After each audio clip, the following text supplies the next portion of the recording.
안녕하세요. 반갑습니다. 현준입니다.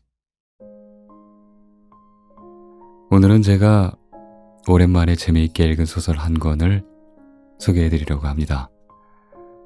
원래 전 소설책을 좀 천천히 읽는 편이거든요. 왜냐면 뭐랄까 좀 잘 진도가 안 나가기도 하고 처음에 등장인물들을 파악하는 게 좀 오래 걸리는 편이에요. 그래서 맥락을 파악하고 이런 내용으로 흘러가겠구나라는 걸 파악할 때까지 좀 눈에 안 붙습니다. 글이. 근데 이 책은 뭔가 처음부터 빠져들었던 것 같아요. 주인공들한테 감정이입도 되고 이 주인공들이 가진 결핍이 좀 안타깝기도 하고 그래가지고 편 자리에서 끝까지 다 읽어버렸습니다. 이 책을 간략하게 소개해드리면 이래요. PMS, 그러니까 생리전 증후군을 심하게 앓는 여자와 그리고 공황장애를 갑자기 앓게 된 남자가 같은 회사를 다니면서 펼쳐지는 이야기입니다. 이 두 주인공이 다니는 회사는 직원이 6명뿐인 작은 기업인데요. 좋은 사람들밖에 없어서 참 따뜻한 느낌마저 듭니다. 근데 사실 이 두 주인공들은 다 능력이 뛰어난 사회초년생들이에요. 근데 지금 이들이 다니는 이 작은 회사는 나이가 좀 있는 아저씨들이 많이 있습니다. 사장부터 해서. 이 책을 보면 처음에 그런 얘기가 나와요. 둘 다 이제 능력이 뛰어나서 대기업을 다니다가 각각 PMS와 공황장애 증세 때문에 대기업을 그만둘 수밖에 없는 상황에 놓이게 됩니다. 이야기는 거기서부터 시작하고요. 뭐랄까, 이 책을 읽으면서 저는 너무나도 예민한 이 두 사람이 과연 가까워질 수 있을까? 친해진다면 어떻게 친해질까? 궁금하네. 어떻게 서로를 위로해 줄까? 어떻게 서로에게 힘이 되어 줄까? 하는 질문을 품고 이 책을 읽어나가게 되었습니다. 정말 보면서 그 기대가 좀 충족되었던 것 같아요. 아, 그래. 이렇게 서로를 위로하는구나. 이렇게 아픈 사람이 또 아픈 사람을 격려하는구나. 같이 나아가려고 하는구나. 하는 그런 느낌이 들었습니다. 기회가 되신다면 한번 읽어보시면 좋을 것 같아요. 그래도 희망적인 책이니까요. 디테일한 묘사, 그리고 사실적인 표현은 이 책이 정말 사실 이런 병 때문에 힘든 사람이 쓴 책이 아닌가 싶을 정도로 굉장히 현실감이 있었습니다. 그래서 더 재밌었는지도 모르겠어요. 그래요, 오늘 제가 소개해드릴 책, 세오 마이코의 장편 소설입니다. 새벽의 모든.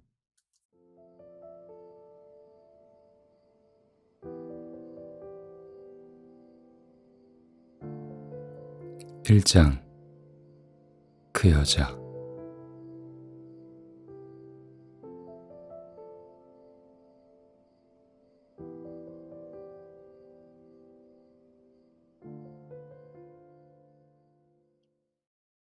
주변 사람들은 과연 나를 어떤 인간이라고 생각할까? 참하고 성실, 그건 좀 아니고. 눈치가 빠르고 착한 건 좋지만 그게 전부도 아니다. 일 잘한다는 평가를 받고 싶은 것도 아니고 지위나 명예를 원하는 것도 아니다. 아무것도 바라지 않는데 어떻게 처신하면 좋을지 늘 고민한다. 지금 다니는 구리타 금속에서 일한 지는 3년이 지났다. 우수관이나 기와 등의 건축 자재, 못과 철사 등을 철물점이나 인테리어 업체에 납품하는 직원까지 해서 모두 6명의 작은 회사다. 사장인 구리타 씨는 68살이다. 나이 덕분인지 사소한 일에는 아등바등하지 않고 만사를 너그럽게 받아들인다. 나와 함께 사무 일을 보는 스미카와 씨는 말을 딱 부러지게 하는 사람이지만 그런 말에 별다른 의미는 없다. 오히려 남을 잘 보살피고 악의가 없다. 히라니시 씨와 스즈키 씨도 예순 전후의 아저씨다. 히라니시 씨는 말이 많고 모두를 잘 웃기는 편이다. 스즈키 씨는 묵묵히 일만 하지만 또 무뚝뚝한 건 아니고 친절하다. 지난달에 새로 들어온 남자 직원은 조용하고 차분하다 못해 멍해 보인다. 이렇듯 한가로운 직장에서 누군가에게 미움을 사거나 소외되는 일은 없지 싶다. 그렇게 잘 알고 있는데 나는 누구의 눈치를 보고 있는 것일까? 내가 어떤 사람이고 싶은지 분명한 이미지가 있다면 좀 더 편하게 그렇게 처신할 수 있을 것 같기도 하다. 그런 것조차 없으면서 주위 사람들의 시선에 신경을 쓰다 보니까 늘 뭔가 삐걱거린다. 그리고 무엇보다 그런 나 자신이 지겹다. 시간이 없는데. 점심시간에 편의점에 온 난 주먹밥 2개를 적당히 집어들고 계산대 앞에 줄을 섰다. 사장과 히라니시 씨는 사모님이 싸준 도시락과 쟁여둔 컵라면을 먹고 스미카와 씨는 남편 도시락을 싸면서 자기 도시락도 싸서 가져온다. 나도 평소에는 출근길에 사들고 오기 때문에 점심때 밖에 나가는 직원은 없다. 1시간 동안 어디서 뭘 하든 자유니까 아무도 뭐라 하지 않는다는 건 안다. 그런데도 왠지 혼자서만 밖에 나가면 미안한 마음이 든다. 계산대 앞에서 초조해하다가 불쑥 생각이 났다. 아니지, 잠깐 이렇게 편의점까지 왔는데 이렇게 내 먹을거리만 사들고 가는 건 좀 그래. 겨우 6명밖에 없는데 뭐라도 사가는 게 좋겠어. 점심은 다들 먹었을 테니 가볍게 먹을 수 있는 후식 뭐가 좋을까? 나는 좁은 가게 안을 몇 번이나 오락가락하다가 슈크림을 몇 개 집어들고 다시 계산대 앞에 섰다. 다녀왔어요. 어서 와. 내가 문을 열자 히라니시 씨와 세즈키 씨가 라면을 후루룩 후루룩 먹이면서 말했다. 사무실 안이 컵라면과 도시락 데운 냄새로 가득하다. 아유, 나도 빨리 먹어야겠네. 자리에 앉자마자 주먹밥 비닐을 벗겨냈다. 어머, 미사 씨, 뭘 이렇게 많이 샀어? 의외로 많이 먹는 모양이네? 옆자리에 스미카와 씨가 편의점 비닐봉지를 보면서 말했다.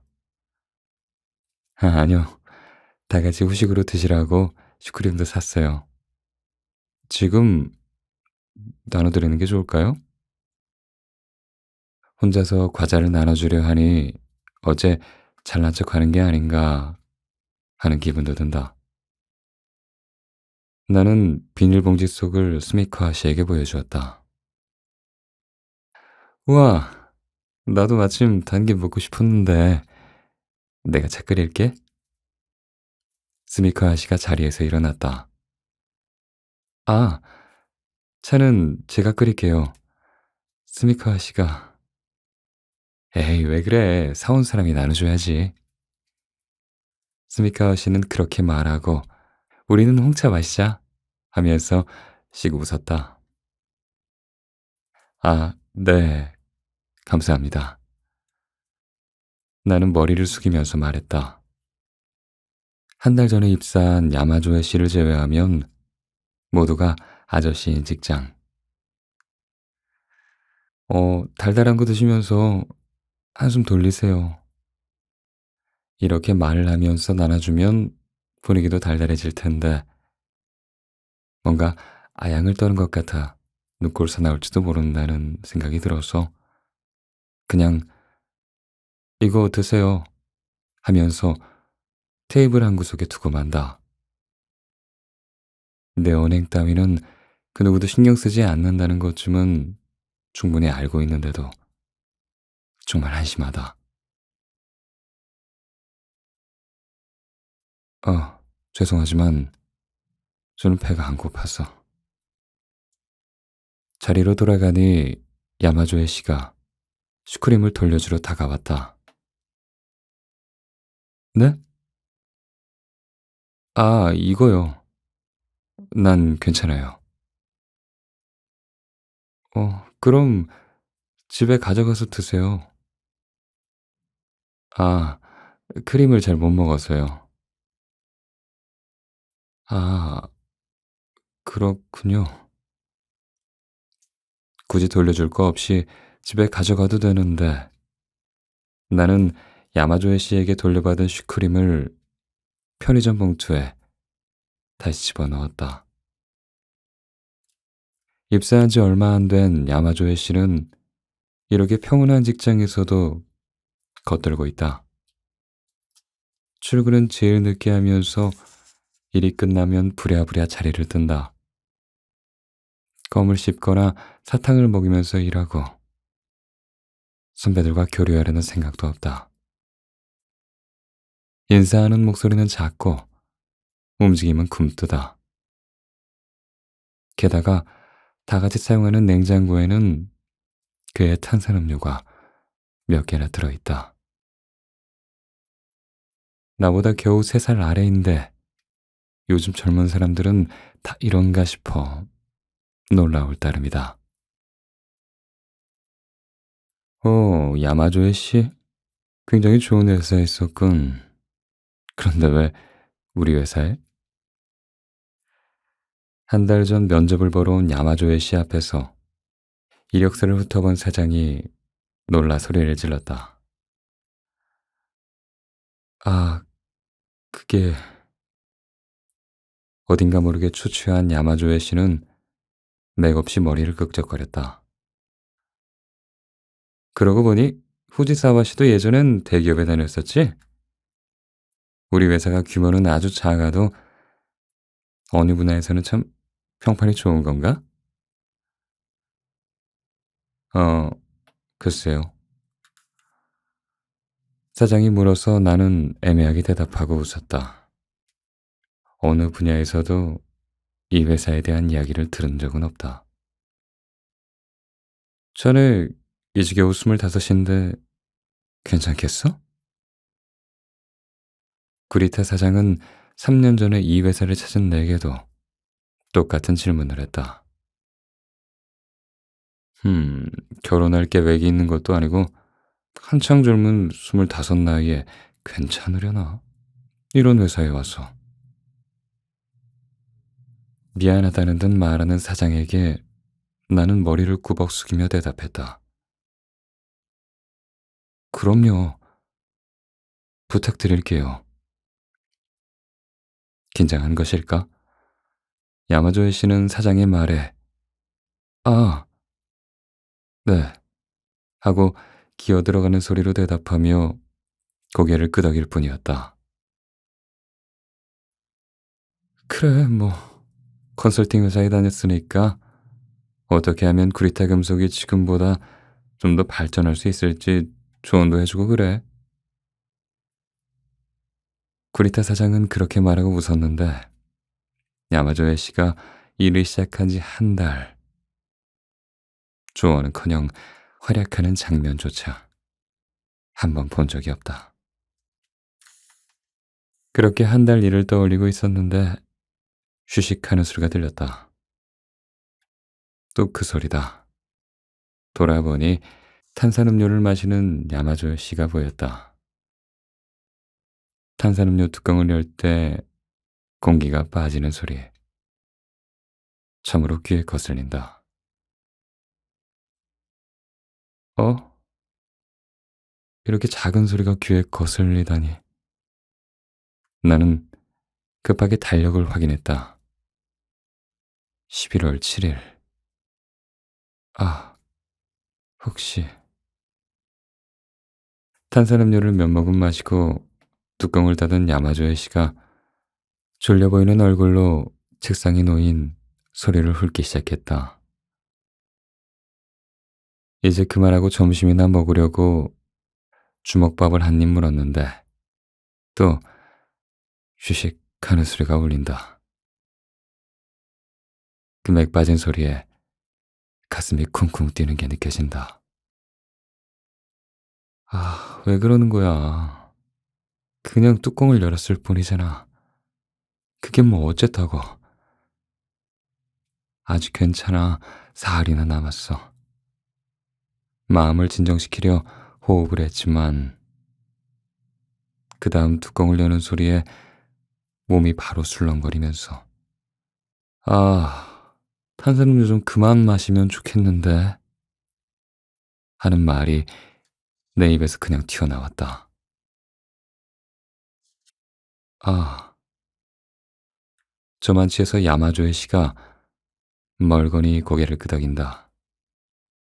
그 소리 진짜 거슬려요.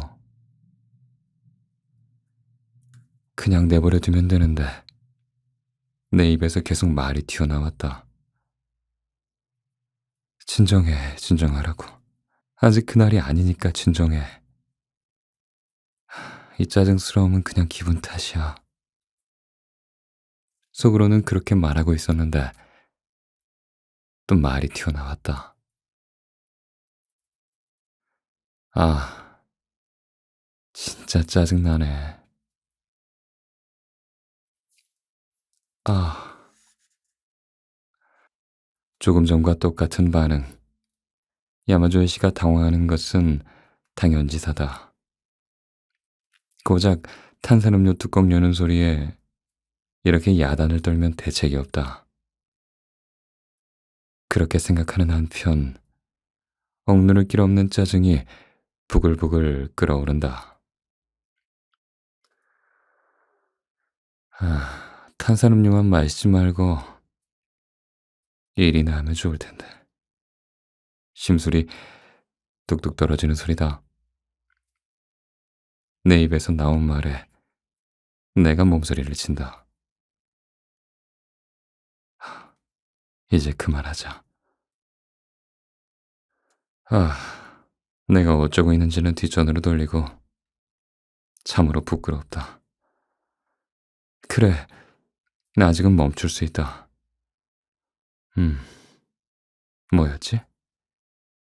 그래, 단전에 힘을 주고 차크라를 상상하면서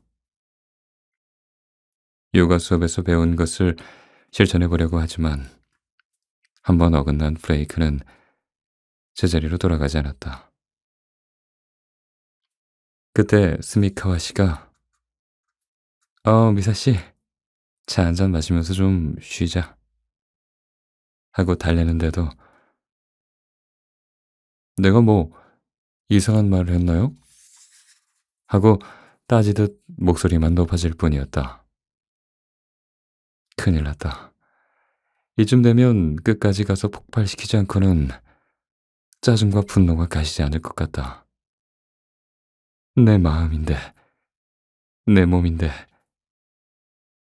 내 마음대로 할 수가 없다. 야마조의 씨는 나의 악다구니에 놀라 멍하고 있더니 자리를 뜨는 게 최선이라고 생각했는지 저 물건 싣고 오겠습니다 하고 작은 소리로 사장에게 말하고 창가 쪽으로 나가려 했다. 어, 그래. 사장도 그렇게 말했다. 그런데도 난 멈추지 못했다. 잠깐만요. 아직 할 말 남았어요. 끝까지 상대를 몰아세우지 않고는 짜증이 가라앉지 않는다. 이런 때의 나 자신을 나도 도저히 어떻게 할 수가 없다. 아, 하지만 야마조이 씨는 어쩔 바를 몰라 하며 걸음을 멈춘다.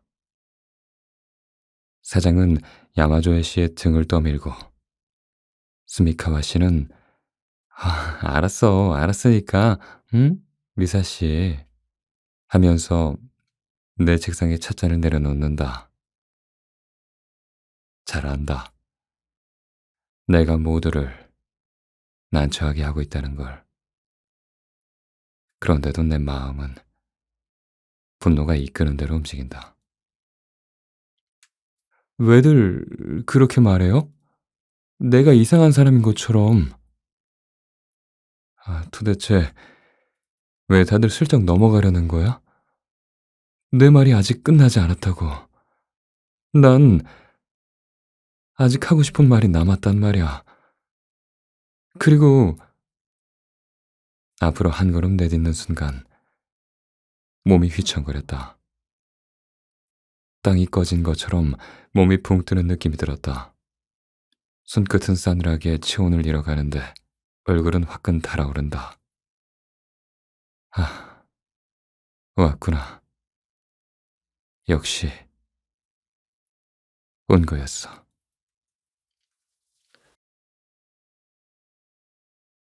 25일에서 30일에 한 번 승리가 시작되는 날이나 그날에서 2, 3일 전 나는 도저히 내가 어떻게 할 수 없을 정도로 짜증이 난다. 그날이 오기 전부터 정신적으로 불안해지거나 두통과 현기증에 시달리는 일은 흔히 있는데 그 증상이 아주 심하면 생리전 증후군이란 진단을 받는다. 나 역시 그렇다. 불안해서 잠을 못 자는 경우, 무기력해지는 경우, 비관적이고 우울해지는 경우 등 생리전 증후군에는 다양한 증상이 있는데 내 경우는 이렇다 할 원인이 없는데 갑자기 분노가 치솟고 공격적이 된다. 주위가 눈에 들어오지 않고 감정이 걷잡을 수 없이 격양되어 결국 분노를 터뜨려야 진정이 된다.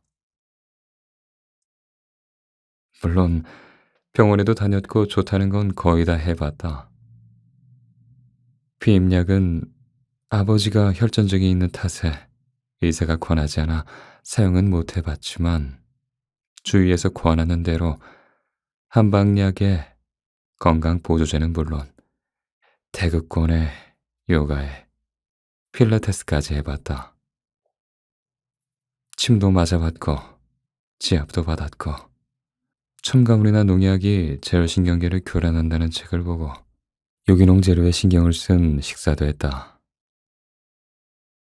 균형 있는 식사에 질 좋은 잠과 적당한 운동. 덕분에 피부는 깨끗해졌고 감기 한 번 걸리지 않는 건강한 몸이 되었다. 그러나 정작 중요한 생리전의 짜증과 분노, 그 외 덮치는 현기증과 냉증은 여전히 좋아지지 않고 있다. 처음 생리를 시작한 중학생 시절에는 증상이 그렇게 심하지 않았다. 사춘기라서 감정이 불안정한가 보다. 딱 그 정도로 생각했다. 고등학생이 되면서 갑자기 화를 내는 경향이 점차 심해졌지만 그래도 학생이라 남들이 봐주는 일이 많았다. 학교에서 분노를 터뜨리면 아이들이 흥미롭게 봐주는 데다 한 달에 한 번 결석은 별 문제가 아니었다. 그런데 해마다 증상이 심해졌다. 고등학교 3학년 때는 결국 엄마를 따라서 산부인과에 갔다. 산부인과는 임신한 여자가 가는 곳이 아니냐며 거부했었지만 쇼핑몰 안에 있는 병원은 청결하고 밝고 선생님도 차분한 여의사여서 정말 이럴 줄 알았으면 더 빨리 올걸 하는 생각까지 했다. 어, 무슨 말이든 생각나는 대로 해도 괜찮아요. 스트레스가 가장 좋지 않으니까 불만이 쌓이지 않도록 하고, 선생님은 친절하게 그런 말을 하곤 PMS인 듯하다는 진단을 내렸다. PMS, 생리전 증후군. 진단을 받아 마음은 편해졌는데 처방을 받은 한방약은 꾸준히 먹어도 별다른 효과가 없었다. 대학생이 되어서는 내 마음대로 활용할 수 있는 시간이 좀 많아져서 이런저런 시도를 해봤다. 허브티에 아로마에 또 건강식품에 매일 밤 착실하게 스트레칭도 했고 요가와 필라테스 교실에도 다녔다. 그러나 효과가 있다 싶은 느낌은 전혀 없었다. 그래도 대학은 강의 빼먹기가 쉬워서 생리 사흘 전부터 집에 틀어박혀 지내면서 내 방에서 내 물건에 화풀이를 해댔다. 진짜 문제는 사회인이 되고부터였다. 나는 대학을 졸업하고 바로 화학제품 회사에 취직했다. 사회인이 되고 겪은 첫 PMS는 다행히 집으로 돌아온 후에 시작되었다. 독립해서 혼자 살던 나는 방에서 벽을 향해 물건을 던지면서 그렇게 분노를 삭혔다. 다음날 빈혈기 때문에 허연 얼굴로 일하고 있었더니 선배가 일찍 퇴근해도 된다고 말해줬을 정도다. 그런데 두 번째는 달랐다. 나는 생리를 25일에서 30일 주기로 하기 때문에 예측하기가 쉽지 않은 데다 이렇다 할 예감이 없다. 불쑥 짜증이 난다 싶으면 PMS가 시작되는 것이다. 그럭저럭 이래도 적응이 끝난 5월, 어느 황금연휴가 끝난 후였다. 이거 복사. 계장이 내 책상에 슬쩍 서류를 내려놓는데 갑자기 욱했다. 서류에는 35부라고 쓰인 포스트잇이 붙어 있었다. 이거 복사라고 하셨나요? 나는 벌떡 일어나 계장 쪽으로 몸을 돌렸다. 그런데 계장은 그 말이 뭐가 잘못되었냐는 표정이었다. 복사라고만 하면 뜻이 통하지 않죠.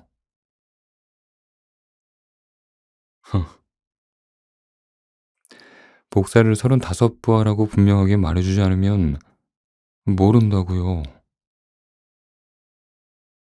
내가 다그치자 소심한 계장은 참 하면서 웃었다. 이렇게 책상에 적당히 던지고 간 서류 그냥 지나치면 누구도 비난할 수 없죠. 그래, 그렇군. 후대사와시 말이 옳아. 그래, 내가 잘못했네. 원만하게 넘어가고 싶은 것이리라. 계장은 순순히 머리를 숙였다. 머리 한 구석에는 이쯤에서 그만해야 한다는 생각이 있었다. 처음에는 흥미롭게 보고 있던 다른 직원들도 신입사원에게 잔소리를 듣는 계장의 모습에 연민을 보내고 있다. 내가 여기서 한마디를 더 하면 난 완전히 나쁜 여자가 된다. 알고 있는데, 그렇게 알고 있는데 내 입은 공격을 멈추지 않았다. 막 취직한 데에서 오는 긴장감도 짜증에 박차를 가했다.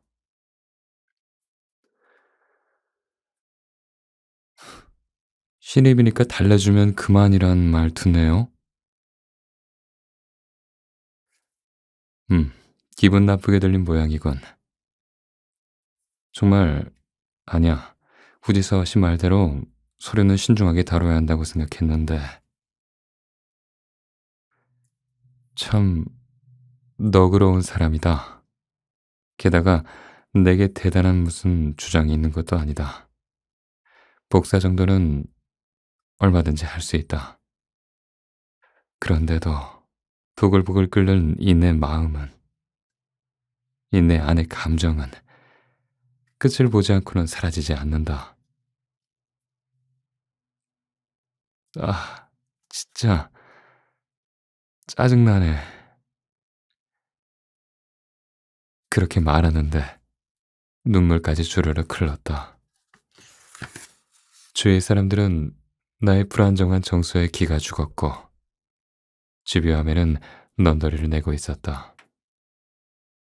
하지만 충동을 이길 수는 없었다. 아무튼 저 복사 못해요. 나는 서류를 계장에게 돌려주었다. 그래, 알겠어. 계장은 내 옆을 떠나 복사기 앞으로 걸어갔다. 그 다음 하루를 어떻게 보냈는지 기억이 잘 나지 않는다. 머리는 멍하고 손발은 얼어붙은 것처럼 한기가 들었다. 아는 건 거기까지다. 집에 돌아오니 현기증이 나는 동시에 후회가 밀려왔다.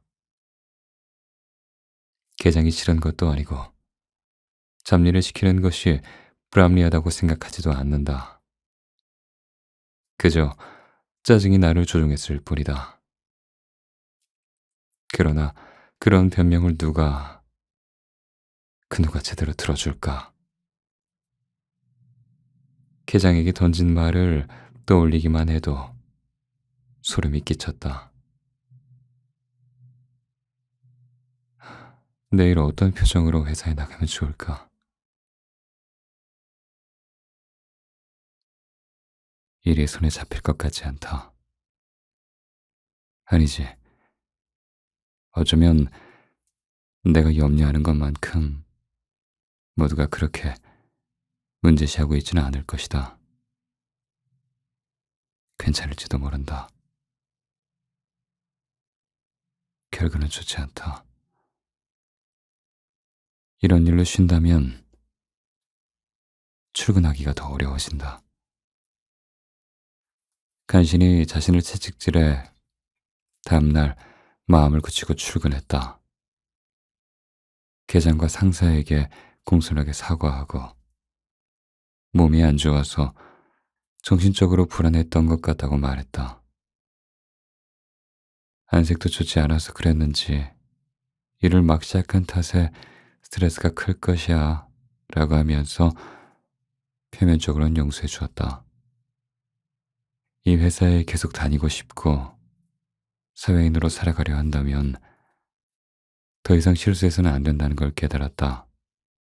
한방약과 건강보조제로 근근히 버티고 있을 때가 아니다. 요가와 스트레칭으로 마음을 다스리는 것만으로는 의미가 없다. PMS 때문에 며칠이나 고생하는 사람도 많지만 내 경우는 한 달에 한 번, 그날만 무사히 지나가면 무탈한 매일이 찾아온다. 그래서인지 통제되지 않는 감정 때문에 고민하면서도 오랜 세월 껴안고 있는 문제다 보니 타성에 젖어 간과하고 있는 면이 없지 않아 있었다. 그러나 이제는 정말 고치도록 노력해야 한다. 난 인터넷을 검색해서 PMS 전문 의사를 찾았다. 그것은 레이디스 클리닉이라는 간판을 내걸고 카페나 미용실인가 싶을 정도로 세련된 인테리어에 경쾌한 음악이 흐르는 여유로운 분위기였다. 의사가 젊은 남자라서 꽤나 긴장했는데 부드럽고 차분한 말투 덕분에 지금까지의 경과를 자세히 이야기할 수 있었다. 카페인과 알코올은 섭취하지 않고 허브티와 아로마도 시도해봤다. 스트레스가 쌓이지 않도록 애쓰고 있고 몸도 적당히 움직이고 있다. 그렇게 내가 하는 얘기를 의사는 그렇겠죠 하거나 음 그렇군요 하면서 들어주었다. 그래요. 지금 그럼 후지사와 씨가 가장 절실하게 고치고 싶은 건 뭔가요? 아, 생리 직전에 찾아오는 짜증이 너무 심해요. 이대로 가면 일을 제대로 할 수 없을 것 같아서. 그쵸. 그렇게 했죠. 그래요. 바로 효과가 있는 방법을 원한다면 약을 복용하는 것도 좋겠는데 의사는 그렇게 말하고 조그만 알약을 보여주었다. 신경이 곤두섰을 때 뇌에서 분비되는 세로토닌의 양을 늘리면 마음이 차분해지죠. 5분 정도 지나면 효과가 나타나니까 짜증이 난다 싶을 때 복용하세요. 아, 네. 이렇게 작은 알약이 그 거대한 감정의 폭발을 제어할 수 있다니 믿기지가 않았다. 이건 한방약과 달라서 바로 효과가 나타납니다. 하지만 사람에 따라서 약이 적용되기 전에, 단 사람에 따라 약이 적용되기 전에 졸음이나 현기증 등의 부작용이 생길 수도 있어요. 그러니까 저온 복용은 집에서 하세요. 네, 알겠어요. 나는 병원에서 집으로 돌아오자마자 약을 먹었다. 마음이 차분해지면 어떤 느낌일까? 두통이나 복통은 약으로 다스릴 수 있지만 과연 감정까지 조절이 될까? 그런 생각을 하고 있는데 10분쯤 지나니까 졸음이 밀려왔다. 자고 싶지 않은데 잠에 질질 끌려가 몸속 깊은 곳까지 잠기는 듯한 감각. 어째 위태롭다. 그렇게 느끼는 사이에 의식은 둥실둥실 어디론가 떠내려가고 나는 그대로 잠에 빠졌다. 방바닥에서 30분 정도 잤을까? 눈을 뜨고 나니 약간 나른했다. 이렇게 강력한 약은 처음이었다.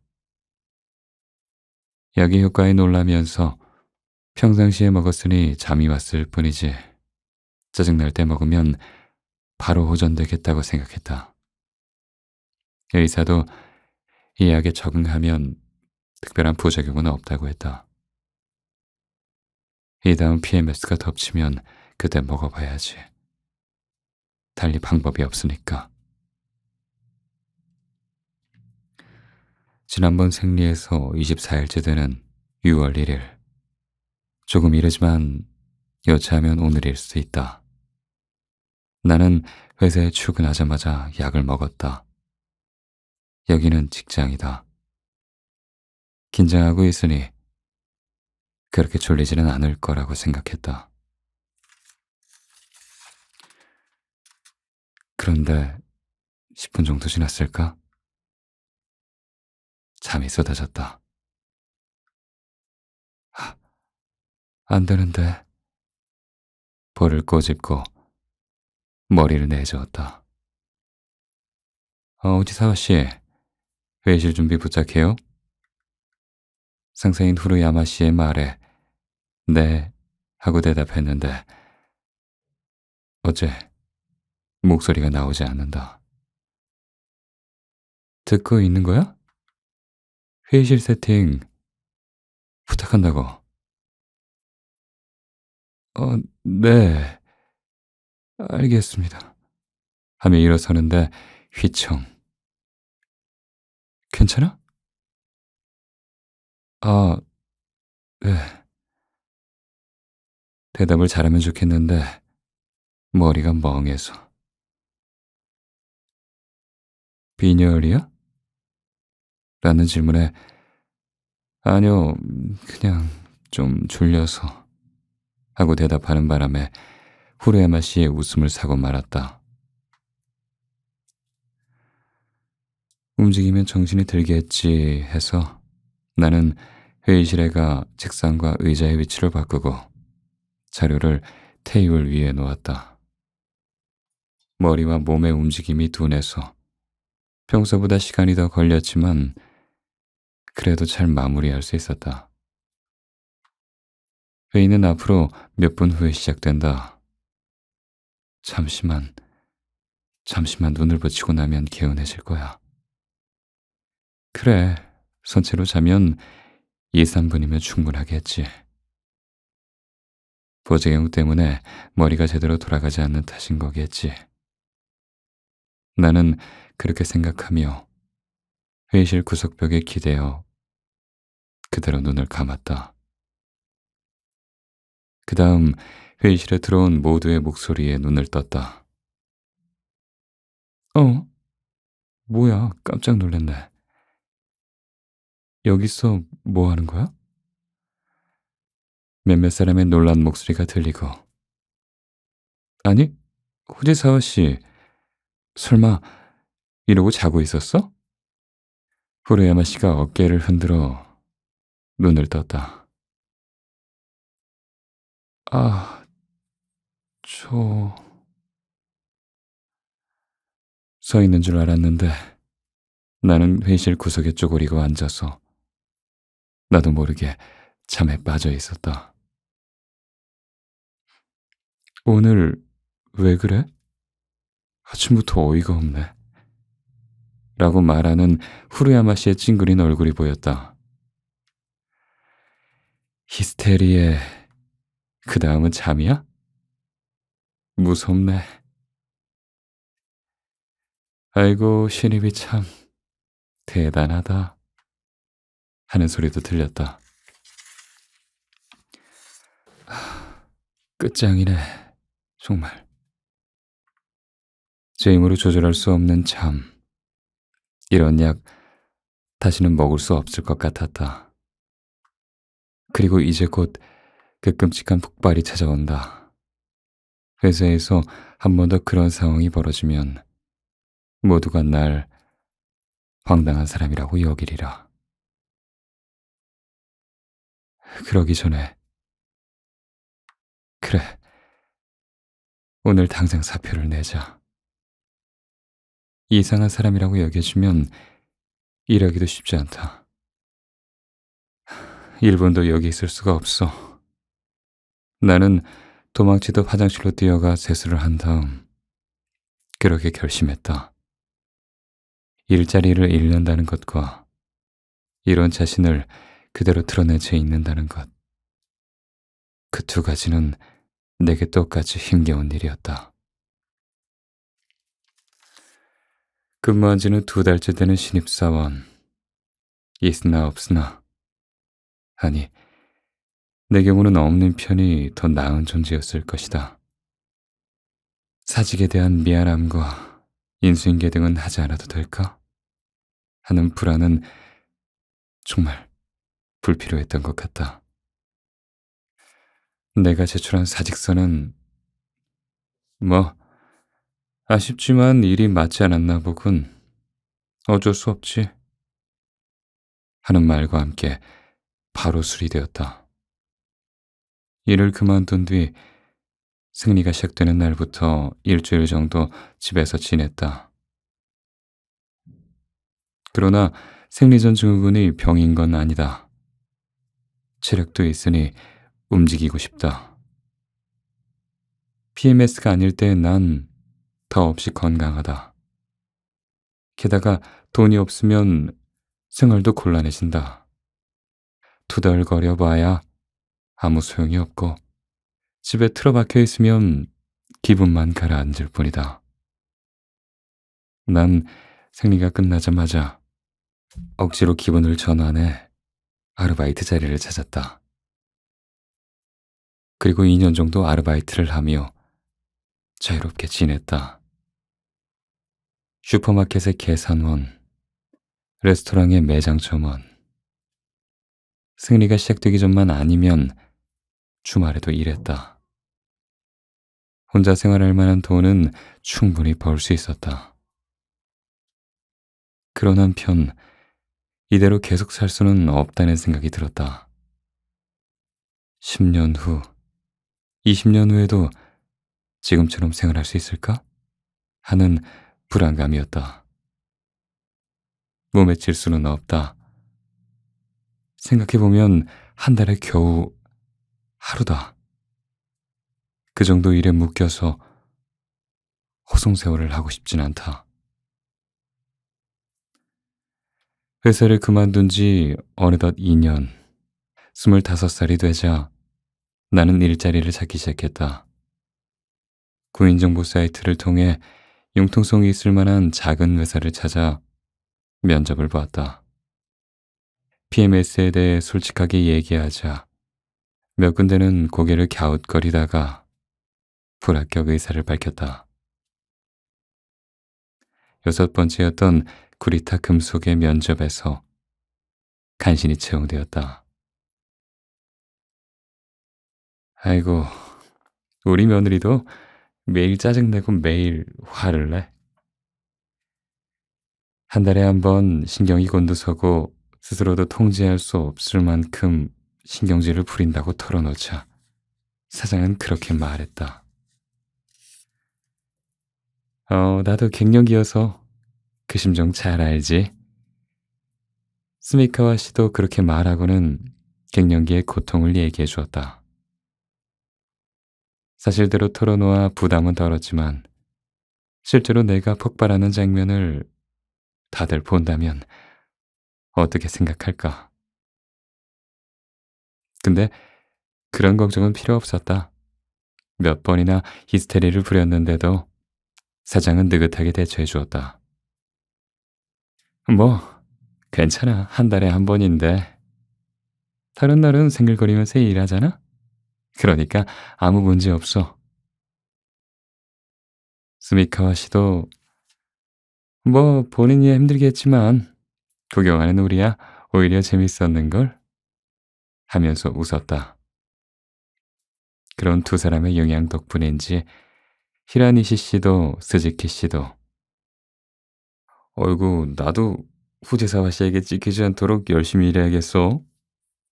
어, 후지사와 씨 혹시 사장님에게 다음 달엔 월급 좀 올려달라고 호통 쳐줄 순 없겠어?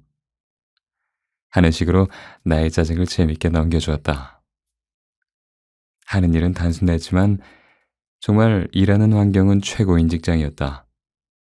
덕분에 한두 달에 한 번꼴로 다른 사람들에게 화풀이를 하면서도 3년이나 계속 일하고 있다. 어제는 야마조에 씨에게 짜증을 부린 다음 현기증이 나서 조퇴를 했다.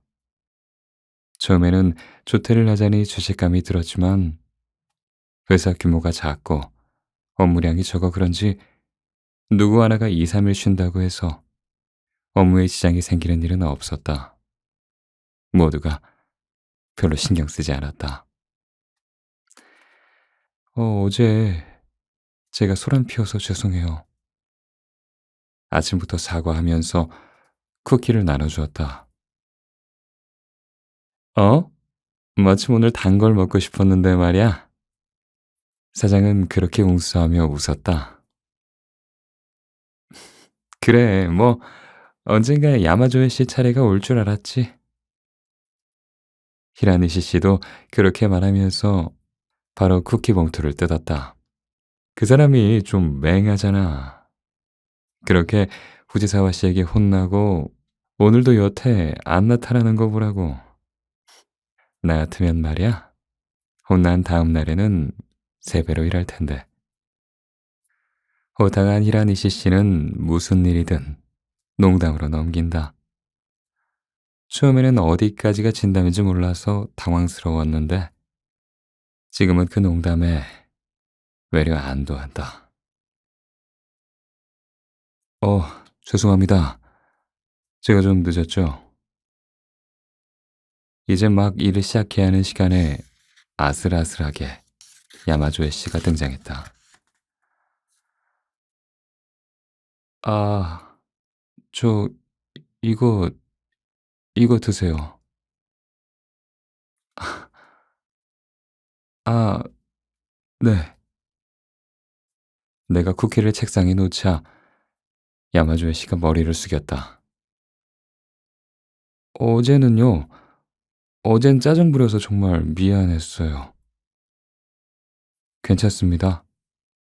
탄산음료, 그거 줄여야 한다고 생각하면서도 계속 마셨으니까. 야마조의 씨는 그렇게 말하곤 쿠키를 책상 끝에 밀어놓고 그 자리에 가방을 올려놓았다. 나이 탓도 있겠지만 이 회사 사람들은 모두가 웬만한 일이 아니면 별말 없이 너그럽게 넘어간다. 하지만 야마조의 씨는 이제 25살이다. 갑자기 고함을 지르고 화를 내서 놀랐을 것이라고 걱정했는데 정말 괜찮은 건지 평소와 표정이 전혀 다르지 않았다. 자자, 오지사와 씨가 화를 낸 다음 날에 과자를 얻어먹는 건 우리 회사의 원래 행사니까 말이지. 그러니까 다들 왔지. 그럼 오늘도 무리하지 말고 별탈 없이 안전하게 부탁 좀 할게요. 사장의 말을 들으면서 나는 내 자리로 돌아왔다. 야마조의 씨는 평소와 다름없이 껌을 씹으면서 전표를 확인하고 있었다. 내 상황을 설명하는 편이 좋겠다고 생각했는데 그럴 필요는 없을 듯하다.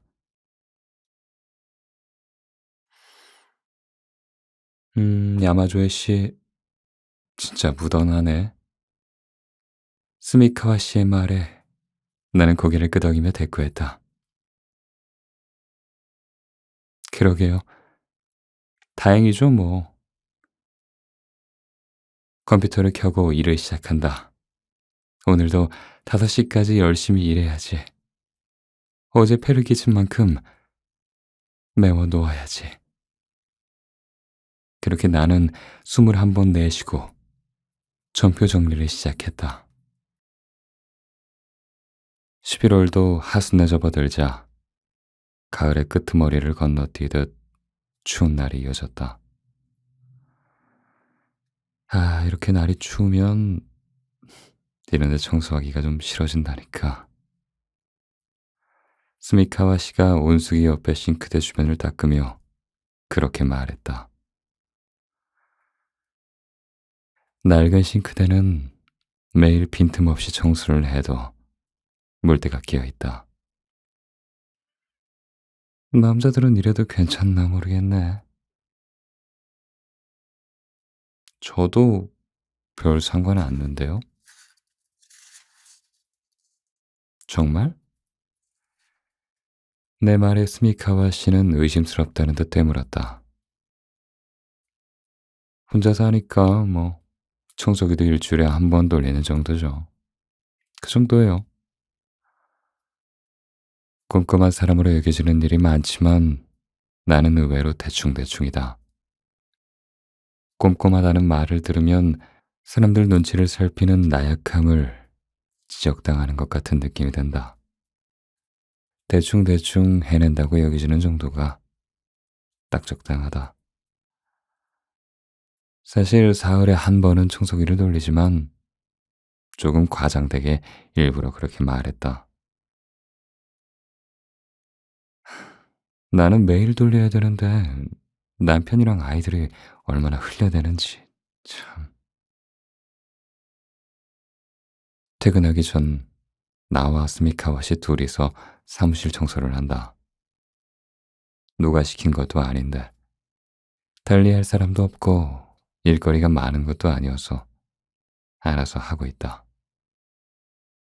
또 화장실 청소는 손이 어른인 스미카와 씨가 하면 왠지 미안한 마음이 들어서 내가 하고 있다. 응? 마지막으로 화장실 바닥을 닦는데 무슨 약이 떨어져 있었다. 알루미늄 포장지에 담긴 두 알이었다. 누구 약이지 싶어 약 이름을 보았다. 알프라졸람. 이게 무슨 약이었더라? 이렇게 작은 약 어디선가 본 적이 있는데. 약을 쥐고 사무실로 돌아가자 야마조에 씨 책상으로 후다닥 뛰어가는 사장과 스미카와 씨가 보였다. 괜찮습니다. 쭈그리고 앉아있는 야마조에 씨의 맥없는 목소리가 들렸다. 괜찮기는 이렇게 땀을 흘려대는데. 스미카와 씨가 수건으로 야마조에 씨 얼굴을 꾹꾹 눌렀다. 죄송합니다. 가벼운 빈혈이에요. 금방, 금방 나아요. 쭈그려 앉아있는 핏기게 가신 얼굴을 하고 있는 야마조에 씨. 주머니와 가방을 뒤적거리고 있다. 그런데 손이 떨려서 제대로 움직이지 못한다. 그 모습을 보고 평소에는 말이 없던 스즈키 씨도 걱정스러운 표정을 지으며 자리에서 일어났다. 좀 일단 눕는 게 좋지 않겠어? 괜찮아요. 그렇게 대답하는 목소리까지 떨리고 호흡도 가쁜 것 같다. 가만히 있으면 좋을 텐데 야마조에 씨는 가방에 든 것을 바닥에 꺼내기 시작했다. 이런 상황에 뭘 찾고 있는 거지? 아무튼 무리하지 말고 누워야 한다. 그런데 아, 그렇구나. 약이었다. 그는 약을 찾고 있는 것이다. 갑자기 기억이 났다. 알프라졸람은 PMS로 다니던 병원에서 처방받은 적이 있는 약이었다. 잠이 쏟아져서 그만 먹기로 했던 바로 그 약. 나는 화장실에서 주운 알약을 야마조에 씨 손에 쥐어주고 컵에 물을 따라 건넸다.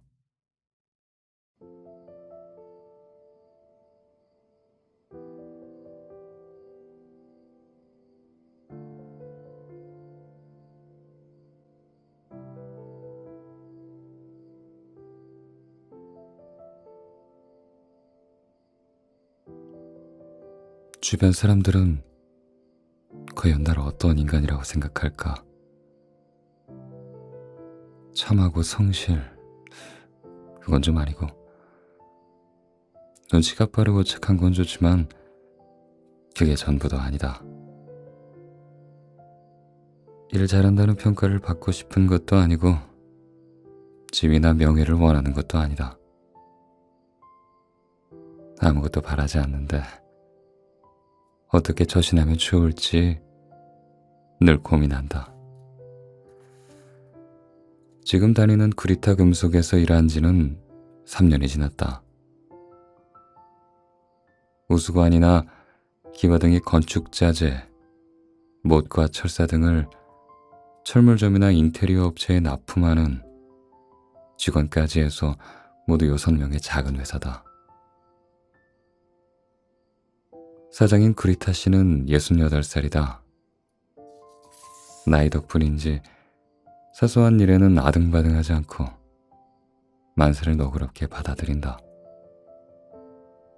나와 함께 사무일을 보는 스미카와 씨는 말을 딱 부러지게 하는 사람이지만 그런 말에 별다른 의미는 없다. 오히려 남을 잘 보살피고 악의가 없다. 히라니시 씨와 스즈키 씨도 60 전후의 아저씨다. 히라니시 씨는 말이 많고 모두를 잘 웃기는 편이다. 스즈키 씨는 묵묵히 일만 하지만 또 무뚝뚝한 건 아니고 친절하다. 지난달에 새로 들어온 남자 직원은 조용하고 차분하다 못해 멍해 보인다. 이렇듯 한가로운 직장에서 누군가에게 미움을 사거나 소외되는 일은 없지 싶다. 그렇게 잘 알고 있는데 나는 누구의 눈치를 보고 있는 것일까? 내가 어떤 사람이고 싶은지 분명한 이미지가 있다면 좀 더 편하게 그렇게 소신할 수 있을 것 같기도 하다. 그런 것조차 없으면서 주위 사람들의 시선에 신경을 쓰다 보니까 늘 뭔가 삐걱거린다. 그리고 무엇보다 그런 나 자신이 지겹다. 시간이 없는데. 점심시간에 편의점에 온 난 주먹밥 2개를 적당히 집어들고 계산대 앞에 줄을 섰다. 사장과 히라니시 씨는 사모님이 싸준 도시락과 쟁여둔 컵라면을 먹고, 스미카와 씨는 남편 도시락을 싸면서 자기 도시락도 싸서 가져온다. 나도 평소에는 출근길에 사들고 오기 때문에 점심때 밖에 나가는 직원은 없다. 1시간 동안 어디서 뭘 하든 자유니까 아무도 뭐라 하지 않는다는 건 안다. 그런데도 왠지 혼자서만 밖에 나가면 미안한 마음이 든다. 계산대 앞에서 초조해하다가 불쑥 생각이 났다. 아니지, 잠깐 이렇게 편의점까지 왔는데 이렇게 내 먹을거리만 사들고 가는 건 좀 그래. 겨우 6명밖에 없는데 뭐라도 사가는 게 좋겠어. 점심은 다들 먹었을 테니 가볍게 먹을 수 있는 후식 뭐가 좋을까? 나는 좁은 가게 안을 몇 번이나 오락가락 하다가 슈크림을 몇 개 집어들고 다시 계산대 앞에 섰다. 다녀왔어요. 어서 와. 내가 문을 열자 히라니시 씨와 세즈키 씨가 라면을 후루룩 후루룩 먹으면서 말했다. 사무실 안이 컵라면과 도시락 데운 냄새로 가득하다. 나도 빨리 먹어야겠네. 자리에 앉자마자 주먹밥 비닐을 벗겨냈다. 어머, 미사씨. 뭘 이렇게 많이 샀어? 의외로 많이 먹는 모양이네? 옆자리에 스미카와 씨가 편의점 비닐봉지를 보면서 말했다. 아니요. 다 같이 후식으로 드시라고 슈크림도 샀어요. 지금 나눠드리는 게 좋을까요? 혼자서 과자를 나눠주려 하니 어제 잘난 척하는 게 아닌가 하는 기분도 든다. 나는 비닐봉지 속을 스미카 씨에게 보여주었다. 우와, 나도 마침 단 게 먹고 싶었는데 내가 차 끓일게. 스미카 씨가 자리에서 일어났다. 아, 차는 제가 끓일게요. 스미카 씨가. 에이, 왜 그래. 사온 사람이 나눠줘야지. 스미카 씨는 그렇게 말하고 우리는 홍차 마시자 하면서 씩 웃었다. 네. 감사합니다. 나는 머리를 숙이면서 말했다. 1달 전에 입사한 야마조의 씨를 제외하면 모두가 아저씨인 직장. 달달한 거 드시면서 한숨 돌리세요.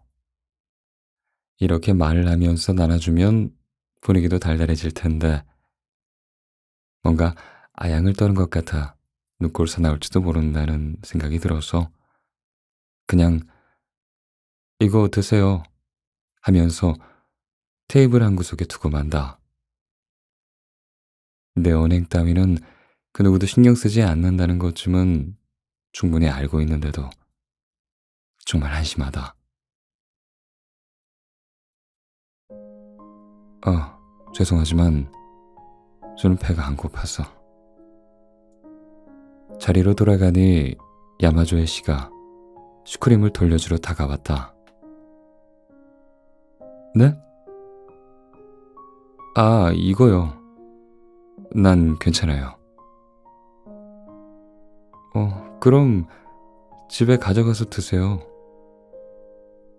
아, 크림을 잘 못 먹어서요.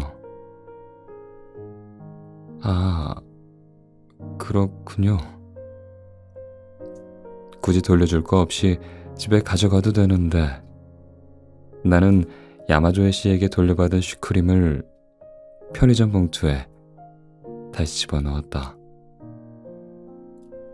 입사한 지 얼마 안 된 야마조의 씨는 이렇게 평온한 직장에서도 겉돌고 있다. 출근은 제일 늦게 하면서 일이 끝나면 부랴부랴 자리를 뜬다. 껌을 씹거나 사탕을 먹이면서 일하고 선배들과 교류하려는 생각도 없다. 인사하는 목소리는 작고 움직임은 굼뜨다. 게다가 다 같이 사용하는 냉장고에는 그의 탄산음료가 몇 개나 들어있다. 나보다 겨우 3살 아래인데 요즘 젊은 사람들은 다 이런가 싶어 놀라울 따름이다. 야마조의 씨? 굉장히 좋은 회사에 있었군. 그런데 왜 우리 회사에? 한 달 전 면접을 보러 온 야마조의 씨 앞에서 이력서를 훑어본 사장이 놀라 소리를 질렀다. 아, 그게... 어딘가 모르게 초췌한 야마조의 씨는 맥없이 머리를 극적거렸다. 그러고 보니 후지사와 씨도 예전엔 대기업에 다녔었지? 우리 회사가 규모는 아주 작아도 어느 분야에서는 참 평판이 좋은 건가? 어, 글쎄요. 사장이 물어서 나는 애매하게 대답하고 웃었다. 어느 분야에서도 이 회사에 대한 이야기를 들은 적은 없다. 자네 이제 겨우 25인데 괜찮겠어? 구리타 사장은 3년 전에 이 회사를 찾은 내게도 똑같은 질문을 했다. 결혼할 계획이 있는 것도 아니고 한창 젊은 25 나이에 괜찮으려나? 이런 회사에 와서. 미안하다는 듯 말하는 사장에게 나는 머리를 구벅 숙이며 대답했다. 그럼요. 부탁드릴게요. 긴장한 것일까? 야마조의 씨는 사장의 말에 아, 네 하고 기어 들어가는 소리로 대답하며 고개를 끄덕일 뿐이었다. 그래, 뭐 컨설팅 회사에 다녔으니까 어떻게 하면 구리타 금속이 지금보다 좀 더 발전할 수 있을지 조언도 해주고 그래. 구리타 사장은 그렇게 말하고 웃었는데 야마조의 씨가 일을 시작한 지 한 달, 조언은커녕 활약하는 장면조차 한 번 본 적이 없다. 그렇게 한 달 일을 떠올리고 있었는데 휴식하는 소리가 들렸다. 또 그 소리다. 돌아보니 탄산음료를 마시는 야마조 씨가 보였다. 탄산음료 뚜껑을 열 때 공기가 빠지는 소리. 참으로 귀에 거슬린다. 어? 이렇게 작은 소리가 귀에 거슬리다니. 나는 급하게 달력을 확인했다. 11월 7일. 아, 혹시... 탄산음료를 몇 모금 마시고 뚜껑을 닫은 야마조의 씨가 졸려 보이는 얼굴로 책상에 놓인 소리를 훑기 시작했다. 이제 그만하고 점심이나 먹으려고 주먹밥을 한 입 물었는데 또 휴식 하는 소리가 울린다. 그 맥 빠진 소리에 가슴이 쿵쿵 뛰는 게 느껴진다. 왜 그러는 거야? 그냥 뚜껑을 열었을 뿐이잖아. 그게 뭐 어쨌다고. 아직 괜찮아. 사흘이나 남았어. 마음을 진정시키려 호흡을 했지만 그 다음 뚜껑을 여는 소리에 몸이 바로 술렁거리면서 탄산음료 좀 그만 마시면 좋겠는데 하는 말이 내 입에서 그냥 튀어나왔다. 아, 저만치에서 야마조의 시가 멀거니 고개를 끄덕인다. 그 소리 진짜 거슬려요. 그냥 내버려 두면 되는데 내 입에서 계속 말이 튀어나왔다. 진정해, 진정하라고. 아직 그날이 아니니까 진정해. 이 짜증스러움은 그냥 기분 탓이야. 속으로는 그렇게 말하고 있었는데 또 말이 튀어나왔다. 아, 진짜 짜증나네. 아, 조금 전과 똑같은 반응. 야마조의 씨가 당황하는 것은 당연지사다. 고작 탄산음료 뚜껑 여는 소리에 이렇게 야단을 떨면 대책이 없다. 그렇게 생각하는 한편 억누를 길 없는 짜증이 부글부글 끓어오른다. 탄산음료만 마시지 말고 일이나 하면 좋을 텐데. 심술이 뚝뚝 떨어지는 소리다. 내 입에서 나온 말에 내가 몸소리를 친다. 이제 그만하자. 내가 어쩌고 있는지는 뒷전으로 돌리고 참으로 부끄럽다. 그래, 나 아직은 멈출 수 있다. 뭐였지? 그래, 단전에 힘을 주고 차크라를 상상하면서 요가 수업에서 배운 것을 실천해보려고 하지만 한번 어긋난 브레이크는 제자리로 돌아가지 않았다. 그때 스미카와 씨가 미사씨, 차 한잔 마시면서 좀 쉬자 하고 달래는데도 내가 뭐 이상한 말을 했나요? 하고 따지듯 목소리만 높아질 뿐이었다. 큰일 났다. 이쯤 되면 끝까지 가서 폭발시키지 않고는 짜증과 분노가 가시지 않을 것 같다. 내 마음인데, 내 몸인데, 내 마음대로 할 수가 없다. 야마조의 씨는 나의 악다구니에 놀라 멍하고 있더니 자리를 뜨는 게 최선이라고 생각했는지 저 물건 싣고 오겠습니다 하고 작은 소리로 사장에게 말하고 창가 쪽으로 나가려 했다.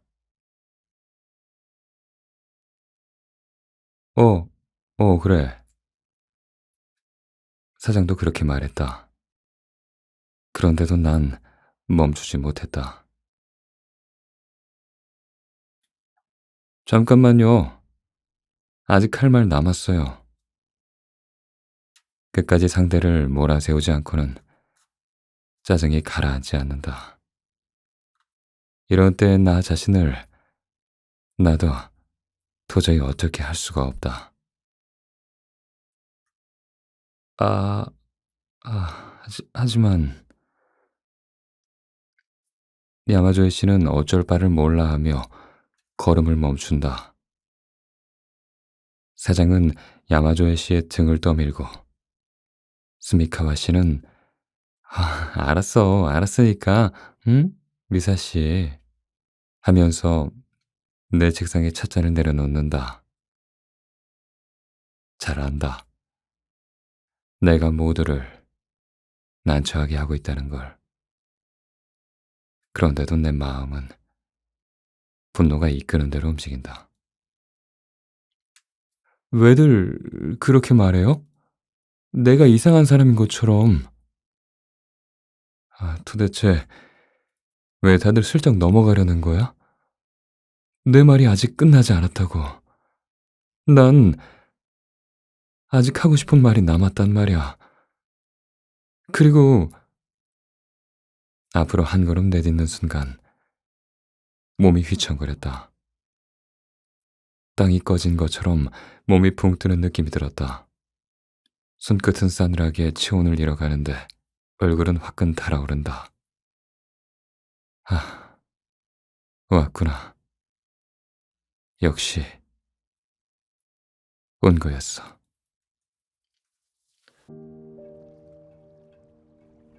25일에서 30일에 한 번 승리가 시작되는 날이나 그날에서 2, 3일 전 나는 도저히 내가 어떻게 할 수 없을 정도로 짜증이 난다.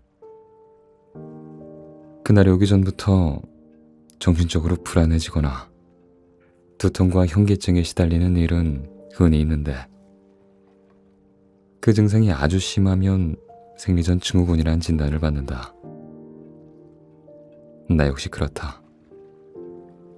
불안해서 잠을 못 자는 경우, 무기력해지는 경우, 비관적이고 우울해지는 경우 등 생리전 증후군에는 다양한 증상이 있는데 내 경우는 이렇다 할 원인이 없는데 갑자기 분노가 치솟고 공격적이 된다. 주위가 눈에 들어오지 않고 감정이 걷잡을 수 없이 격양돼요. 결국 분노를 터뜨려야 진정이 된다. 물론 병원에도 다녔고 좋다는 건 거의 다 해봤다. 피임약은 아버지가 혈전증이 있는 탓에 의사가 권하지 않아 사용은 못 해봤지만 주위에서 권하는 대로 한방약에 건강보조제는 물론 태극권에 요가에 필라테스까지 해봤다. 침도 맞아봤고 지압도 받았고 첨가물이나 농약이 제어신경계를 교란한다는 책을 보고 유기농 재료에 신경을 쓴 식사도 했다. 균형 있는 식사에 질 좋은 잠과 적당한 운동. 덕분에 피부는 깨끗해졌고 감기 한번 걸리지 않는 건강한 몸이 되었다. 그러나 정작 중요한 생리전의 짜증과 분노, 그 외 덮치는 현기증과 냉증은 여전히 좋아지지 않고 있다. 처음 생리를 시작한 중학생 시절에는 증상이 그렇게 심하지 않았다. 사춘기라서 감정이 불안정한가 보다. 딱 그 정도로 생각했다. 고등학생이 되면서 갑자기 화를 내는 경향이 점차 심해졌지만 그래도 학생이라 남들이 봐주는 일이 많았다. 학교에서 분노를 터뜨리면 아이들이 흥미롭게 봐주는 데다 한 달에 한 번 결석은 별 문제가 아니었다. 그런데 해마다 증상이 심해졌다.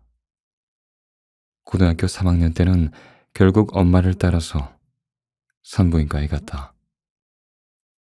산부인과는 임신한 여자가 가는 곳이 아니냐며 거부했었지만 쇼핑몰 안에 있는 병원은 청결하고 밝고 선생님도 차분한 여의사여서 정말 이럴 줄 알았으면 더 빨리 올 걸 하는 생각까지 했다. 무슨 말이든 생각나는 대로 해도 괜찮아요. 스트레스가 가장 좋지 않으니까 불만이 쌓이지 않도록 하고 선생님은 친절하게 그런 말을 하곤 PMS인 듯하다는 진단을 내렸다. PMS, 생리전 증후군. 진단을 받아 마음은 편해졌는데 처방을 받은 한방약은 꾸준히 먹어도 별다른 효과가 없었다. 대학생이 되어서는 내 마음대로 활용할 수 있는 시간이 좀 많아져서 이런저런 시도를 해봤다. 허브티에 아로마에 또 건강식품에 매일 밤 착실하게 스트레칭도 했고 요가와 필라테스 교실에도 다녔다. 그러나 효과가 있다 싶은 느낌은 전혀 없었다. 그래도 대학은 강의 빼먹기가 쉬워서 생리 사흘 전부터 집에 틀어박혀 지내면서 내 방에서 내 물건에 화풀이를 해댔다. 진짜 문제는 사회인이 되고부터였다. 나는 대학을 졸업하고 바로 화학제품 회사에 취직했다. 사회인이 되고 겪은 첫 PMS는 다행히 집으로 돌아온 후에 시작되었다. 독립해서 혼자 살던 나는 방에서 벽을 향해 물건을 던지면서 그렇게 분노를 삭혔다. 다음날 빈혈기 때문에 허연 얼굴로 일하고 있었더니 선배가 일찍 퇴근해도 된다고 말해줬을 정도다. 그런데 두 번째는 달랐다. 나는 생리를 25일에서 30일 주기로 하기 때문에 예측하기가 쉽지 않은 데다 이렇다 할 예감이 없다. 불쑥 짜증이 난다 싶으면 PMS가 시작되는 것이다. 그럭저럭 이래도 적응이 끝난 5월 어느 황금연휴가 끝난 후였다. 이거 복사. 계장이 내 책상에 슬쩍 서류를 내려놓는데 갑자기 욱했다. 서류에는 35부라고 쓰인 포스트잇이 붙어 있었다. 이거 복사라고 하셨나요? 나는 벌떡 일어나 계장 쪽으로 몸을 돌렸다.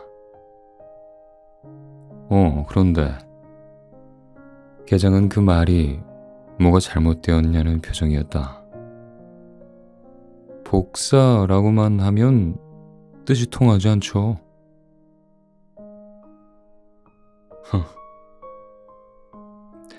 복사를 35부 하라고 분명하게 말해주지 않으면 모른다고요. 내가 다그치자 소심한 계장은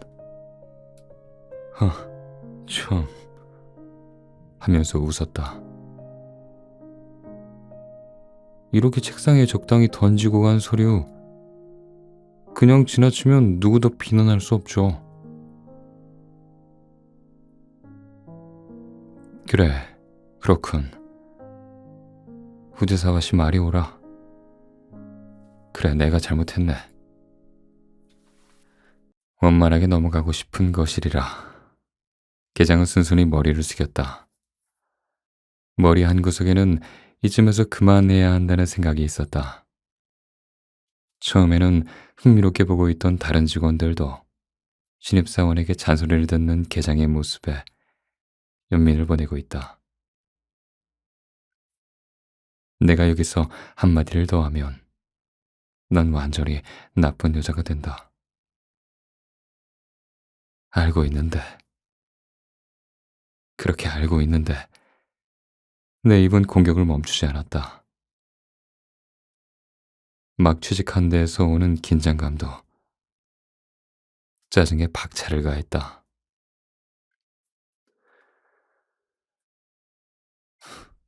신입이니까 달래주면 그만이란 말투네요.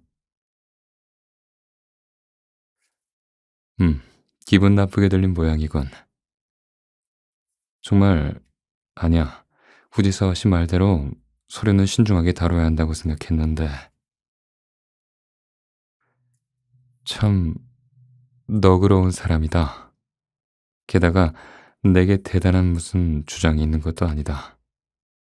복사 정도는 얼마든지 할 수 있다. 그런데도 부글부글 끓는 이 내 마음은, 이 내 안의 감정은 끝을 보지 않고는 사라지지 않는다. 아, 진짜 짜증나네. 그렇게 말하는데 눈물까지 주르륵 흘렀다. 주위 사람들은 나의 불안정한 정서에 기가 죽었고 집요함에는 넌더리를 내고 있었다. 하지만 충동을 이길 수는 없었다. 아무튼 저 복사 못해요. 나는 서류를 계장에게 돌려주었다. 그래, 알겠어. 계장은 내 옆을 떠나 복사기 앞으로 걸어갔다. 그 다음 하루를 어떻게 보냈는지 기억이 잘 나지 않는다. 머리는 멍하고 손발은 얼어붙은 것처럼 한기가 들었다. 아는 건 거기까지다. 집에 돌아오니 현기증이 나는 동시에 후회가 밀려왔다. 게장이 싫은 것도 아니고 잡일을 시키는 것이 불합리하다고 생각하지도 않는다. 그저 짜증이 나를 조종했을 뿐이다. 그러나 그런 변명을 그 누가 제대로 들어줄까? 게장에게 던진 말을 떠올리기만 해도 소름이 끼쳤다. 내일 어떤 표정으로 회사에 나가면 좋을까?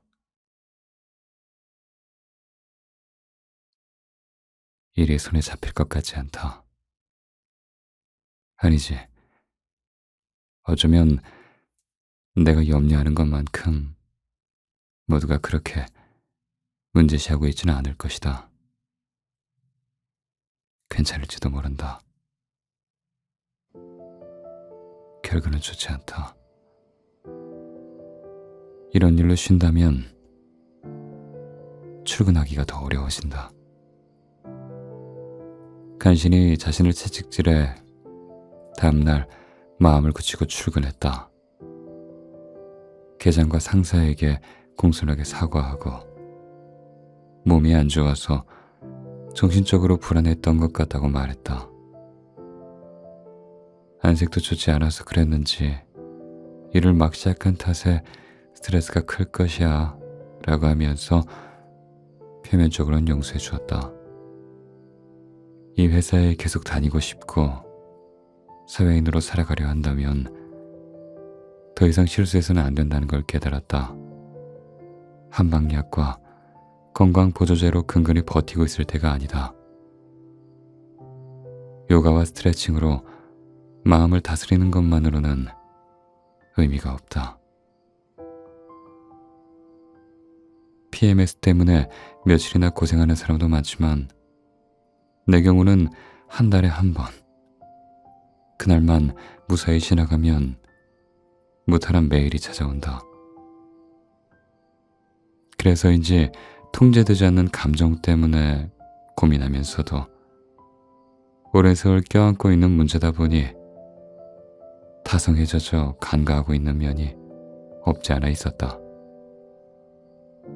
그러나 이제는 정말 고치도록 노력해야 한다. 난 인터넷을 검색해서 PMS 전문 의사를 찾았다. 그것은 레이디스 클리닉이라는 간판을 내걸고 카페나 미용실인가 싶을 정도로 세련된 인테리어에 경쾌한 음악이 흐르는 여유로운 분위기였다. 의사가 젊은 남자라서 꽤나 긴장했는데 부드럽고 차분한 말투 덕분에 지금까지의 경과를 자세히 이야기할 수 있었다. 카페인과 알코올은 섭취하지 않고 허브티와 아로마도 시도해봤다. 스트레스가 쌓이지 않도록 애쓰고 있고 몸도 적당히 움직이고 있다. 그렇게 내가 하는 얘기를 의사는 그렇겠죠 하거나 그렇군요 하면서 들어주었다. 그래요. 지금 그럼 후지사와 씨가 가장 절실하게 고치고 싶은 건 뭔가요? 아, 생리 직전에 찾아오는 짜증이 너무 심해요. 이대로 가면 일을 제대로 할 수 없을 것 같아서. 그쵸? 그렇게 했죠. 그래요. 바로 효과가 있는 방법을 원한다면 약을 복용하는 것도 좋겠는데 의사는 그렇게 말하고 조그만 알약을 보여주었다. 신경이 곤두섰을 때 뇌에서 분비되는 세로토닌의 양을 늘리면 마음이 차분해지죠. 5분 정도 지나면 효과가 나타나니까 짜증이 난다 싶을 때 복용하세요. 아, 네. 이렇게 작은 알약이 그 거대한 감정의 폭발을 제어할 수 있다니 믿기지가 않았다. 이건 한방약과 달라서 바로 효과가 나타납니다. 하지만 사람에 따라서 약이 적용되기 전에, 단 사람에 따라 약이 적용되기 전에 졸음이나 현기증 등의 부작용이 생길 수도 있어요. 그러니까 저온 복용은 집에서 하세요. 네, 알겠어요. 나는 병원에서 집으로 돌아오자마자 약을 먹었다. 마음이 차분해지면 어떤 느낌일까? 두통이나 복통은 약으로 다스릴 수 있지만 과연 감정까지 조절이 될까? 그런 생각을 하고 있는데 10분쯤 지나니까 졸음이 밀려왔다. 자고 싶지 않은데 잠에 질질 끌려가 몸속 깊은 곳까지 잠기는 듯한 감각. 어째 위태롭다. 그렇게 느끼는 사이에 의식은 둥실둥실 어디론가 떠내려가고 나는 그대로 잠에 빠졌다. 방바닥에서 30분 정도 잤을까? 눈을 뜨고 나니 약간 나른했다. 이렇게 강력한 약은 처음이었다. 약의 효과에 놀라면서 평상시에 먹었으니 잠이 왔을 뿐이지 짜증날 때 먹으면 바로 호전되겠다고 생각했다. 의사도 이 약에 적응하면 특별한 부작용은 없다고 했다. 이 다음 PMS가 덮치면 그때 먹어봐야지. 달리 방법이 없으니까. 지난번 생리에서 24일째 되는 6월 1일. 조금 이르지만 여차하면 오늘일 수도 있다. 나는 회사에 출근하자마자 약을 먹었다. 여기는 직장이다. 긴장하고 있으니 그렇게 졸리지는 않을 거라고 생각했다. 그런데 10분 정도 지났을까? 잠이 쏟아졌다. 안 되는데. 볼을 꼬집고 머리를 내저었다. 오지사와 씨, 회의실 준비 부탁해요. 상사인 후루야마 씨의 말에 네 하고 대답했는데 어째 목소리가 나오지 않는다.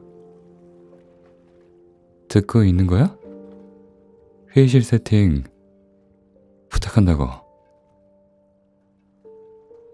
네, 알겠습니다. 하며 일어서는데 휘청. 괜찮아? 네. 대답을 잘하면 좋겠는데 머리가 멍해서. 빈혈이야? 라는 질문에 아니요, 그냥 좀 졸려서 하고 대답하는 바람에 후루야마 씨의 웃음을 사고 말았다. 움직이면 정신이 들겠지 해서 나는 회의실에 가 책상과 의자의 위치를 바꾸고 자료를 테이블 위에 놓았다. 머리와 몸의 움직임이 둔해서 평소보다 시간이 더 걸렸지만 그래도 잘 마무리할 수 있었다. 회의는 앞으로 몇 분 후에 시작된다. 잠시만 눈을 붙이고 나면 개운해질 거야. 그래, 선체로 자면 2, 3분이면 충분하겠지. 보재경 때문에 머리가 제대로 돌아가지 않는 탓인 거겠지. 나는 그렇게 생각하며 회의실 구석벽에 기대어 그대로 눈을 감았다. 그 다음 회의실에 들어온 모두의 목소리에 눈을 떴다. 뭐야, 깜짝 놀랐네. 여기서 뭐 하는 거야? 몇몇 사람의 놀란 목소리가 들리고, 아니, 후지사와 씨, 설마 이러고 자고 있었어? 후루야마 씨가 어깨를 흔들어 눈을 떴다. 아, 저... 서 있는 줄 알았는데 나는 회의실 구석에 쪼그리고 앉아서 나도 모르게 잠에 빠져 있었다. 오늘 왜 그래? 아침부터 어이가 없네. 라고 말하는 후루야마 씨의 찡그린 얼굴이 보였다. 히스테리에 그 다음은 잠이야? 무섭네. 아이고, 신입이 참 대단하다 하는 소리도 들렸다. 끝장이네, 정말. 제 힘으로 조절할 수 없는 잠. 이런 약 다시는 먹을 수 없을 것 같았다. 그리고 이제 곧 그 끔찍한 폭발이 찾아온다. 회사에서 한 번 더 그런 상황이 벌어지면 모두가 날 황당한 사람이라고 여기리라. 그러기 전에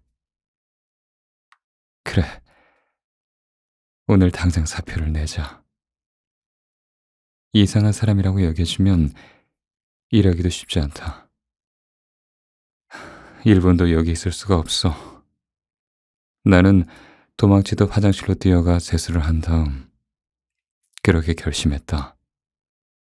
일자리를 잃는다는 것과 이런 자신을 그대로 드러내 채 있는다는 것. 그 두 가지는 내게 똑같이 힘겨운 일이었다. 근무한 지는 2달째 되는 신입사원.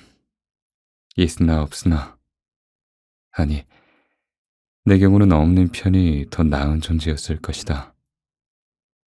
사직에 대한 미안함과 인수인계 등은 하지 않아도 될까? 하는 불안은 정말 불필요했던 것 같다. 내가 제출한 사직서는 뭐 아쉽지만 일이 맞지 않았나 보군. 어쩔 수 없지. 하는 말과 함께 바로 수리되었다. 일을 그만둔 뒤 승리가 시작되는 날부터 일주일 정도 집에서 지냈다. 그러나 생리전 증후군이 병인 건 아니다. 체력도 있으니 움직이고 싶다. PMS가 아닐 때 난 더없이 건강하다. 게다가 돈이 없으면 생활도 곤란해진다. 투덜거려 봐야 아무 소용이 없고 집에 틀어박혀 있으면 기분만 가라앉을 뿐이다. 난 생리가 끝나자마자 억지로 기분을 전환해 아르바이트 자리를 찾았다. 그리고 2년 정도 아르바이트를 하며 자유롭게 지냈다. 슈퍼마켓의 계산원, 레스토랑의 매장 점원. 승리가 시작되기 전만 아니면 주말에도 일했다. 혼자 생활할 만한 돈은 충분히 벌 수 있었다. 그런 한편 이대로 계속 살 수는 없다는 생각이 들었다. 10년 후, 20년 후에도 지금처럼 생활할 수 있을까? 하는 불안감이었다. 몸에 질 수는 없다. 생각해보면 한 달에 겨우 하루다. 그 정도 일에 묶여서 허송세월을 하고 싶진 않다. 회사를 그만둔 지 어느덧 2년. 25살이 되자 나는 일자리를 찾기 시작했다. 구인정보 사이트를 통해 융통성이 있을 만한 작은 회사를 찾아 면접을 보았다. PMS에 대해 솔직하게 얘기하자 몇 군데는 고개를 갸웃거리다가 불합격 의사를 밝혔다. 6번째였던 구리타 금속의 면접에서 간신히 채용되었다. 아이고, 우리 며느리도 매일 짜증내고 매일 화를 내. 한 달에 한 번 신경이 곤두서고 스스로도 통제할 수 없을 만큼 신경질을 부린다고 털어놓자 사장은 그렇게 말했다. 나도 갱년기여서 그 심정 잘 알지. 스미카와 씨도 그렇게 말하고는 갱년기의 고통을 얘기해 주었다. 사실대로 털어놓아 부담은 덜었지만 실제로 내가 폭발하는 장면을 다들 본다면 어떻게 생각할까? 근데 그런 걱정은 필요 없었다. 몇 번이나 히스테리를 부렸는데도 사장은 느긋하게 대처해 주었다. 뭐 괜찮아. 한 달에 한 번인데 다른 날은 생글거리면서 일하잖아? 그러니까 아무 문제 없어. 스미카와 씨도 뭐 본인이 힘들겠지만 구경하는 우리야 오히려 재밌었는걸? 하면서 웃었다. 그런 두 사람의 영향 덕분인지 히라니시 씨도 스즈키 씨도 어이구 나도 후지사와 씨에게 찍히지 않도록 열심히 일해야겠어. 후지사와 씨 혹시 사장님에게 다음 달엔 월급 좀 올려달라고 호통 쳐줄 순 없겠어? 하는 식으로 나의 짜증을 재밌게 넘겨주었다. 하는 일은 단순했지만 정말 일하는 환경은 최고인 직장이었다. 덕분에 한두 달에 한 번꼴로 다른 사람들에게 화풀이를 하면서도 3년이나 계속 일하고 있다. 어제는 야마조에 씨에게 짜증을 부린 다음 현기증이 나서 조퇴를 했다. 처음에는 조퇴를 하자니 죄책감이 들었지만 회사 규모가 작고 업무량이 적어 그런지 누구 하나가 2, 3일 쉰다고 해서 업무에 지장이 생기는 일은 없었다. 모두가 별로 신경 쓰지 않았다. 어제 제가 소란 피워서 죄송해요. 아침부터 사과하면서 쿠키를 나눠주었다. 마침 오늘 단 걸 먹고 싶었는데 말이야. 사장은 그렇게 웅수하며 웃었다. 그래, 뭐 언젠가 야마조에 씨 차례가 올 줄 알았지. 히라니시 씨도 그렇게 말하면서 바로 쿠키 봉투를 뜯었다. 그 사람이 좀 맹하잖아. 그렇게 후지사와 씨에게 혼나고 오늘도 여태 안 나타나는 거 보라고. 나 같으면 말이야. 혼난 다음 날에는 3배로 일할 텐데. 호탕한 히라니시 씨는 무슨 일이든 농담으로 넘긴다. 처음에는 어디까지가 진담인지 몰라서 당황스러웠는데 지금은 그 농담에 외려 안도한다. 죄송합니다. 제가 좀 늦었죠? 이제 막 일을 시작해야 하는 시간에 아슬아슬하게 야마조에 씨가 등장했다. 아, 저 이거 이거 드세요. 아, 네. 내가 쿠키를 책상에 놓자 야마조에 씨가 머리를 숙였다. 어제는요. 어젠 짜증 부려서 정말 미안했어요. 괜찮습니다. 탄산음료 그거 줄여야 한다고 생각하면서도 계속 마셨으니까. 야마조에 씨는 그렇게 말하곤 쿠키를 책상 끝에 밀어놓고 그 자리에 가방을 올려놓았다. 나이 탓도 있겠지만 이 회사 사람들은 모두가 웬만한 일이 아니면 별말 없이 너그럽게 넘어간다.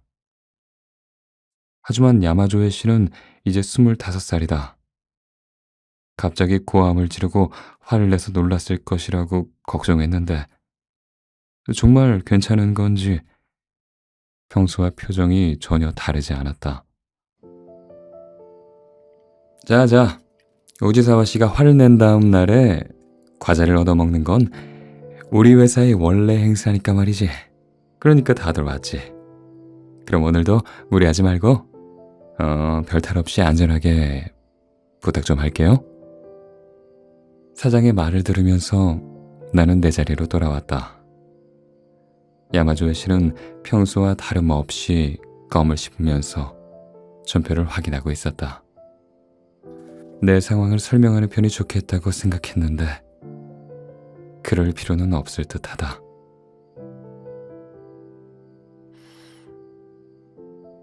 야마조에 씨 진짜 무던하네.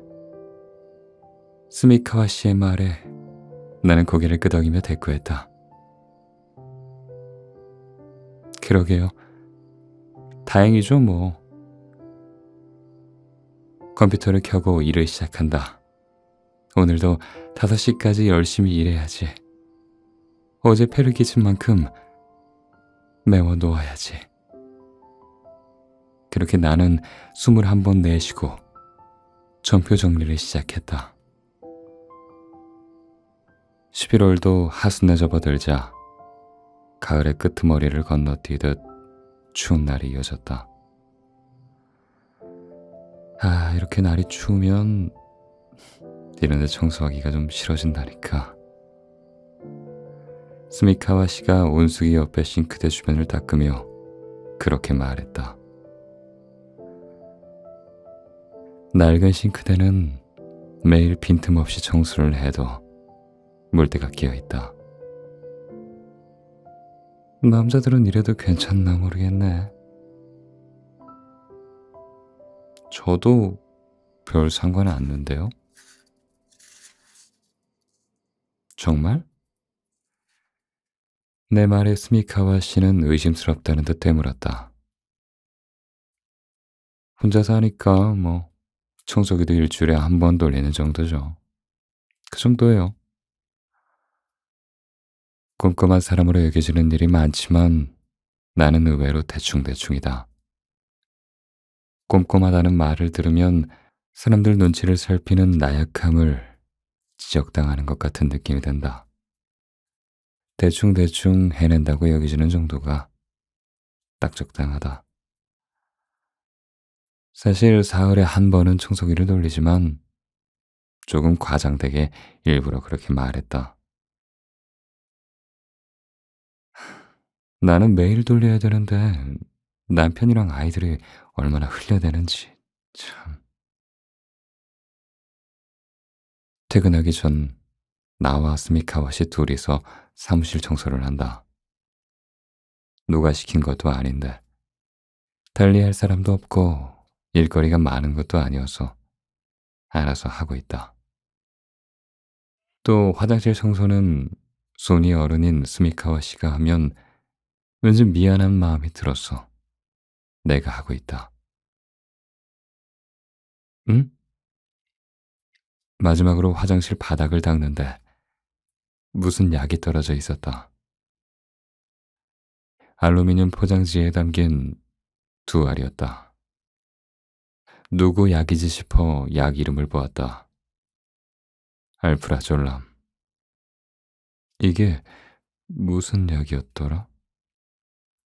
이렇게 작은 약 어디선가 본 적이 있는데.